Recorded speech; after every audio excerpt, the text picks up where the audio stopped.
Jadi pada hari ini kita akan belajar arus listrik dan hukum Ohm. Di mana tujuan pembelajarannya yaitu yang pertama, mampu menjelaskan pengertian arus listrik dan jenis arus listrik. Yang kedua itu ada menjelaskan hukum Ohm.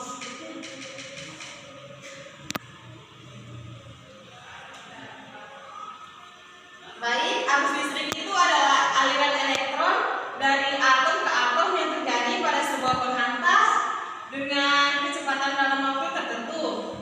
Kecepatan perpindahan arus listrik disebut dengan laju arus yang dapat ditulis dengan I dalam satuan ampere.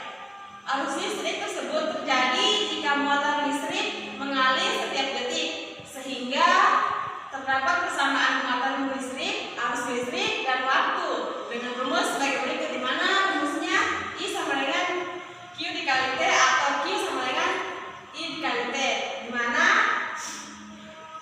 I itu adalah kuat arus dengan satuan ampere, kalau Q itu dia banyaknya muatan listrik dengan satuan coulomb, dan T itu adalah waktu dengan satuan sekon.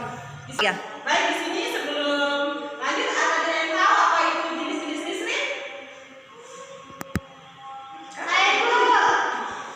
Ya, silakan. Vivi. Arus listrik itu ada dua, Ibu. Arus DC dengan AC. Arus DC itu arus searah, kalau arus AC itu arus bolak-balik. Oh, baik, terima kasih kepada Ibu Vivi. Nah, di sini akan saya jelaskan lebih lanjut lagi. Nah, jenis arus itu ada dua, betul dengan yang dikatakan Vivi tadi, di mana yaitu ada DC, di mana direct current atau arus searah yang merupakan arus listrik yang nilainya tidak berubah, yaitu hanya positif atau negatif dan mempunyai nilai tetap atau konstan terhadap satuan waktu. Sumber arus searah diperoleh dari elemen-elemen yang memberikan energi listrik yang mengalir secara merata setiap saat, seperti elemen volta, baterai, dan akumulator. Yang kedua itu ada alternatif current atau AC, di mana arusnya itu bolak-balik. Arus ini yang memiliki arah yang berubah-ubah dengan bolak-balik. Sifat arus listrik bolak-balik berbentuk gelombang sinusoidal, sehingga kemungkinan pengaliran energi secara efisien. Nah, kita akan belajar apa itu hukum Ohm.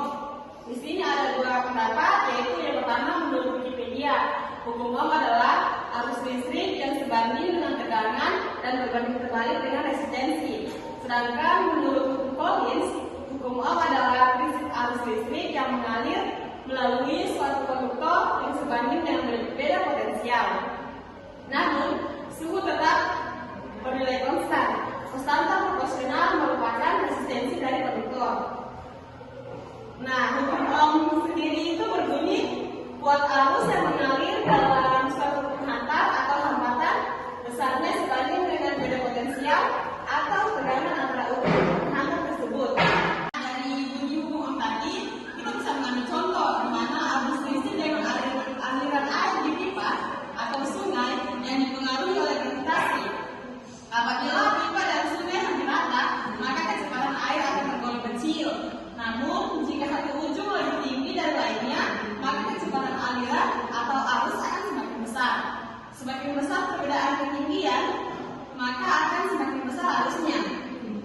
Bisa dikatakan besaran aliran arus yang ada di dalam kawat tidak hanya bergantung pada tegangan, namun juga bergantung pada hambatan yang diberikan oleh kawat terhadap aliran elektron. Dinding pipa ataupun tepian sungai dan juga batu-batu yang ada di tengahnya dapat memberikan hambatan terhadap aliran arus. Dengan cara yang sama, elektron akan diperlambat karena adanya interaksi dengan atom-atom kawat. Semakin tinggi hambatan,